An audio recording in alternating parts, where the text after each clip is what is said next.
ವಿಕಲಚೇತನರು ತಮ್ಮ ದೈನಂದಿನ ಅಗತ್ಯಗಳಿಗೆ ಅಡ್ಡಿ ಇಲ್ಲದೆ ಇತರರಂತೆ ಗೌರವಯುತವಾಗಿ ಜೀವನ ನಡೆಸಬೇಕು ಎಂಬ ಉದ್ದೇಶದಿಂದ ಸರ್ಕಾರ ಹಲವು ಕಲ್ಯಾಣ ಯೋಜನೆಗಳನ್ನು ರೂಪಿಸಿದೆ. ಅವುಗಳ ಸಂಪೂರ್ಣ ಪ್ರಯೋಜನವನ್ನು ಫಲಾನುಭವಿಗಳು ಪಡೆಯಬೇಕು ಎಂದು ಶಾಸಕ ಸತೀಶ್ ಸೈ ಹೇಳಿದರು.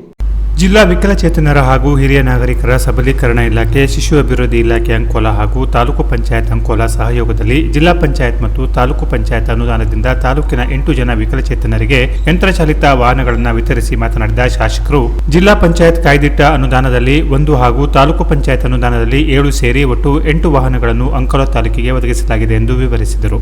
ವಾಹನಗಳನ್ನು ಪಡೆದವರು ಸಂಚಾರಿ ನಿಯಮಗಳನ್ನು ಕಟ್ಟುನಿಟ್ಟಾಗಿ ಪಾಲಿಸಿ ಸೌಲಭ್ಯವನ್ನು ಸಮರ್ಪಕವಾಗಿ ಬಳಸಿಕೊಳ್ಳಬೇಕೆಂದು ಸಲಹೆ ನೀಡಿದರು. ವಿಕಲಚೇತನರ ಸಂಘದ ಅಧ್ಯಕ್ಷ ವಿಜಯ್ ನಾಯ್ಕ್ ಮಾತನಾಡಿ, ಶಾಸಕ ಸತೀಶ್ ಸೈಲ್ ಅವರ ಕಾಳಜಿಯಿಂದಾಗಿ ತಾಲೂಕಿನ ವಿಕಲಚೇತನರಿಗೆ ನಿರಂತರವಾಗಿ ಹೆಚ್ಚಿನ ಸೌಲಭ್ಯಗಳು ದೊರೆಯುತ್ತಿವೆ.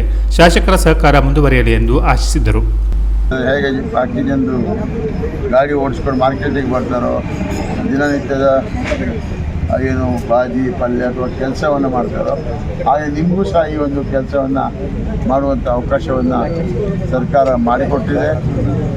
ನಾನು ಸರ್ಕಾರದ ಮಾನ್ಯ ಮುಖ್ಯಮಂತ್ರಿಗಳಿಗೂ ಉಪಮುಖ್ಯಮಂತ್ರಿಗಳಿಗೂ ಹಾಗೂ ಎಲ್ಲ ನಮ್ಮ ಈ ಜಿಲ್ಲೆಯ ಉಸ್ತುವಾರಿ ಸಚಿವರಿಗೂ ಮತ್ತು ಎಲ್ಲ ಸಚಿವರಿಗೂ ನಾನು ನನ್ನ ಕಾರ್ಯಕ್ರಮದಲ್ಲಿ ತಹಶೀಲ್ದಾರ್ ಚಿಕ್ಕಪ್ಪ ನಾಯಕ್, ತಾಲೂಕು ಪಂಚಾಯತ್ ಹೆಚ್ಚುವರಿ ಪ್ರಭಾರ ಕಾರ್ಯನಿರ್ವಹಣಾಧಿಕಾರಿ ರಾಮು ಗುನುಗಿ, ಶಿಶು ಅಭಿವೃದ್ಧಿ ಯೋಜನಾಧಿಕಾರಿ ರಾಘವೇಂದ್ರ ಭಟ್ ಸೇರಿದಂತೆ ವಿವಿಧ ಇಲಾಖೆಗಳ ಅಧಿಕಾರಿಗಳು, ಸಿಬ್ಬಂದಿ ಹಾಗೂ ಇತರೆ ಪ್ರಮುಖರು ಉಪಸ್ಥಿತರಿದ್ದರು.